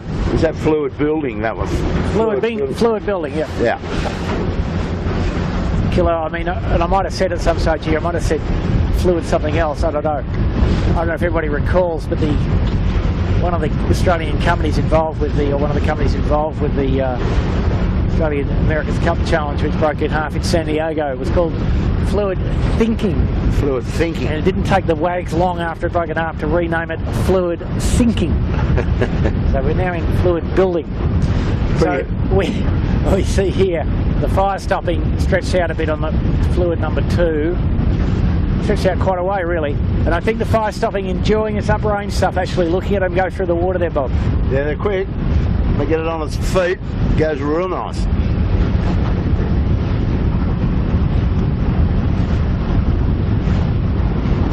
Well, right about that approach to the bottom turn mark was all going to really sort itself. Sutek got the upper hand there. The other fire stopping got engaged with one of your call rights over Bryden's, and you saw the result of that. They were a bit late getting it down, and Sutek got a nice little gap out of it. Yeah, it's a pretty astonishing crew work on the fire stopping there to do a completed jibe, and then a windward drop, all in about 6 boat lengths, which I would have thought they left the margin a bit skinny, but they got the job done, so well done. And just looking up the track, Killer, we see Fluid here leading pretty readily now, just nice and conservative into the headland. Just enjoying the sail. I think enjoying the scenery at this stage, indeed. Got 4 more tacks to the finish line. I doubt that fire stopping's got the legs or the space to catch up to Sutek in third, and maybe fire stopping will be happy settling for third. But of course, that would, oh yeah, no, that would probably keep them in front of Sutek in the club championship still. Fire stopping is? Yeah. Yeah, because that would enable him to drop a 5th. I'm sorry, no. What am I saying? would add 3. Yeah, they'd be on 11, and Sutek will be on 13.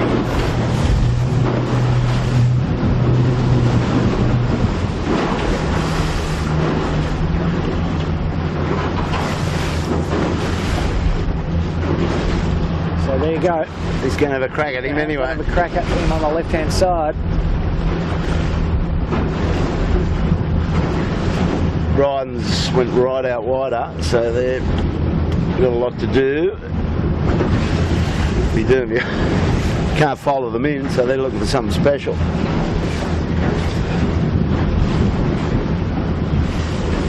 Yeah, the Bryden's boys, they might have used up a bit of petrol getting into the bottom mark and just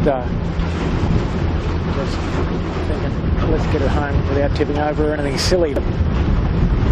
Doesn't take much change in concentration to lose plenty, as we would observe here.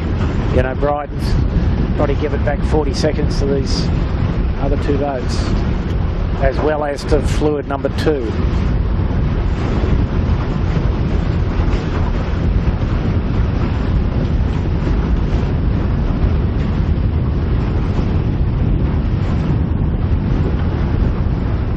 Pretty nice looking cliff, this one, Bob. If you were the captain of the square rigger coming in, you'd want to have your wits about you, wouldn't you?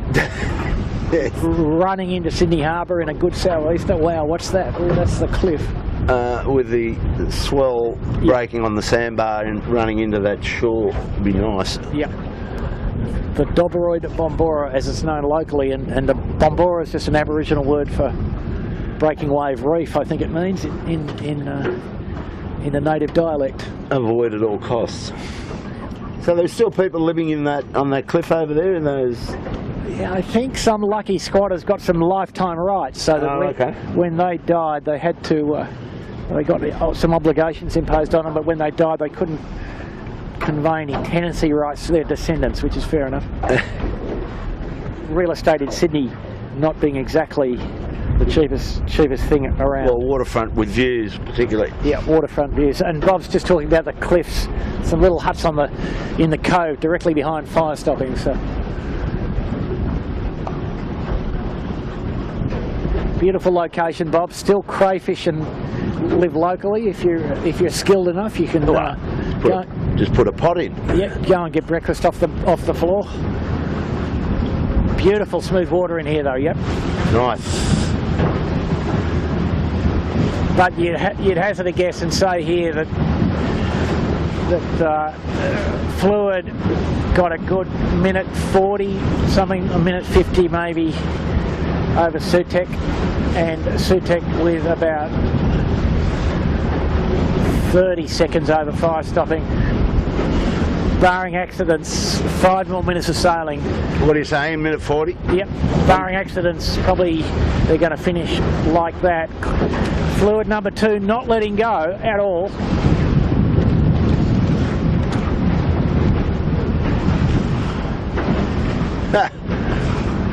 And fire stopping got their hands full hanging on to 3rd place. And giving fluid number 2 attacking duel plenty of respect. Oh, that said, everybody happy to be in the left edge.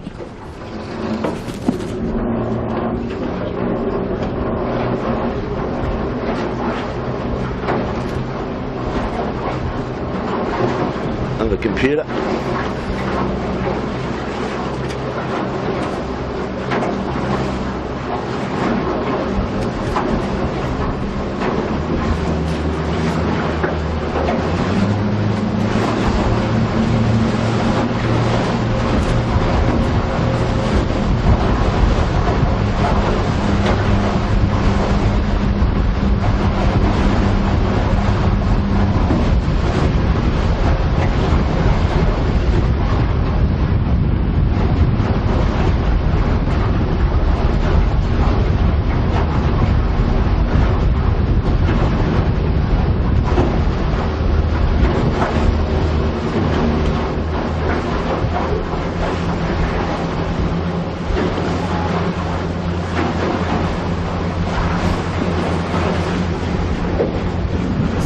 In the pre-race, we didn't talk a lot about fluid 2.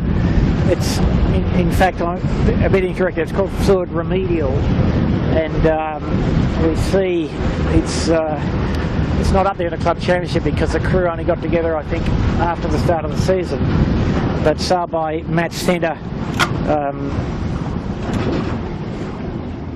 Angus Williams and Jackson Cranfield, who are all experienced in this class and have had exposure to the top end, so no great surprise, and they're not letting go of the possibility of a podium. And apologies to the Fluid guys. Fluid does a lot of work in the high-rise building and maintenance area. What could go wrong here, Bucko? We're about to launch a Pelican in a parachute, parasailing, whatever it's called. Is this pretty straightforward, is it? Well, it probably makes more sense than jumping out of a plane tied to a parachute, Bob. You get a softer landing. Yeah. And why would you jump out of a perfectly good plane? This person's just jumping out of a perfectly good boat. Well, somebody's about to go aloft. Yep. Maybe two. Honeymoon couple. Who knows?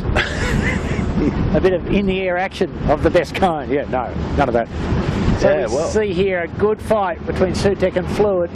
I'm sorry, and fire stopping. Sutek giving them enough respect to cover them. Manly Ferry in with proceedings on the other side of the course. Oh, I see the finishing line right on our bow, yeah, with the blue. Exactly, up past the purple mark. But Blake's still shooting the second and third boats, Kilo. Okay. Out the back, so that's fine. We're chasing up to be up with the leader, Fluid, to get them Cross the line. presumably cross the line.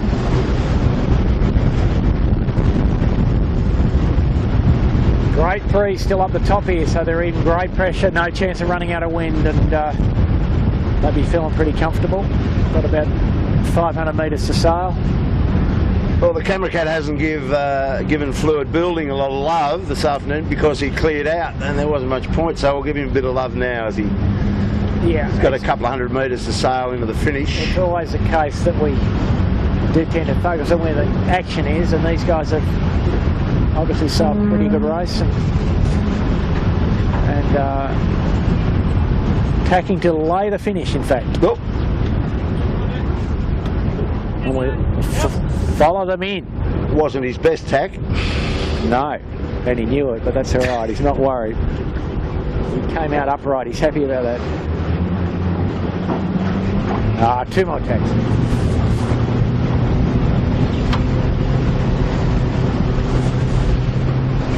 And we see up down the track there a bit, the fire stopping and the Sutek well separated. So we'll let the fire stopping get to the right of the Sutek, but who knows? The Fluid into a great little header here, just near the finish. About to roll her over, I'd suggest, and take the glory. Take the gun. He doesn't want to tack in the ferry. He's overstood. Wow. There he goes.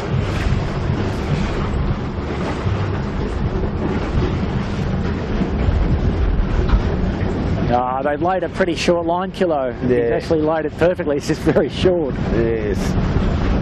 Oh well. Silly me. And the breeze back in the left here, so he's got another tag. Awkward. No, he's going to get it. Easy. Never in doubt. So Fluid Building takes the heat 6, the Manly 16-foot skiff club championship. Goes the horn. Clint Bowen, Matty Waugh and Brent Dennis. Pretty good win. Matty Waugh, another 18-foot skiff sailor.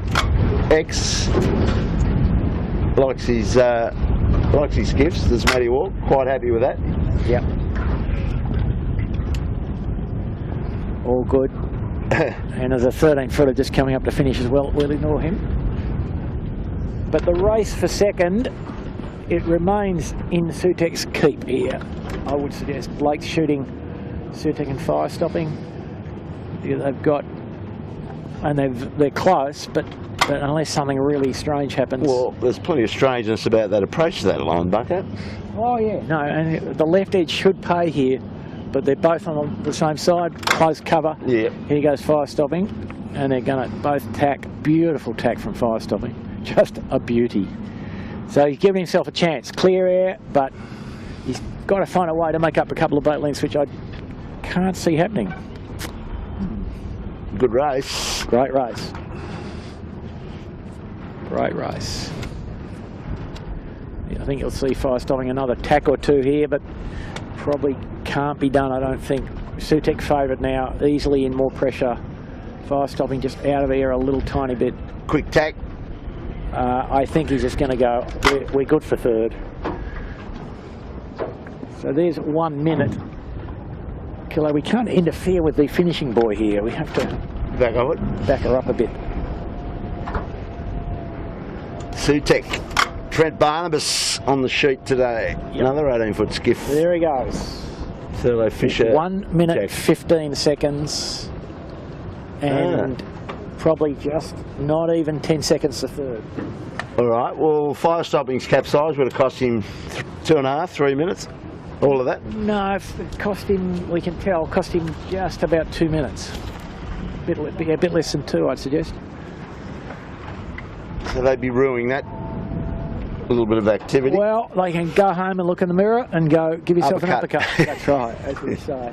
Fluid remedial, good job from them, I reckon, as a combination in their first season. Well, they made big inroads in that last run down the Balmoral. They came out of the clouds. Nice joined job. The party beautifully. Joined the party, exactly. And Bryden's ran out of cask 1 and left the party. Couldn't quite get the bottom mark done, so they'll get 5th. But the top 5 boats within less than 2.5 minutes tells you something. Yeah, it's great racing up here, Backer. And the boys are enjoying it for sure. Yeah. And they've got a nice little club to retire to once they put the boat on the trailer. Even more important. Yeah, there'll be no shortage of rushing to the bar, would there? So well done to Davey O'Connor and Ricky Bridges. Most likely see them in the 18-footer park tomorrow, especially Ricky. I think Peter Mackey's on that, isn't he? On the skiff today? Yeah, on Bryden's. Yeah, Peter Mackey. Yeah, he's sailing on Thurlow tomorrow. Absolutely. The Botany Access hung on to them all day too. Yeah, they didn't start too well, and were there and thereabouts, but had about a 2-minute deficit at the end of the first lap, and pretty much that's been them all day. But again, a crew perhaps on the rise, but they won a heat of the club championship here, Bob. So I think they prefer a bit more breeze, in fact. Okay. But, so if that result all stands, I don't think there's any red flags or anything like that. The Fire Stopping will have 11 points in the club championship, and the Sutek will be second on 13, and the Brydens will be next on 16. So probably down to a race in 2 for the club championship with Fire Stopping at advantage. Is that us for the day, Bob? Oh, the boat's got a bow pointed at the sailing club, Manly Skiff Club, mate. I'm just going with it at this stage. That was a great race. Thoroughly enjoyed it. Hope you did as well. Coming up to Manly, where the Manly ferry runs to, one in the dock over there. When we see them down the 18-footer course, they're usually heading towards Circular Quay or leaving Circular Quay to come to Manly. So at least you've got that squared away. Where the end of the trip is, right in front of us, Manly Cove. Great day, Bucko. Thanks for coming, brother, with your skillful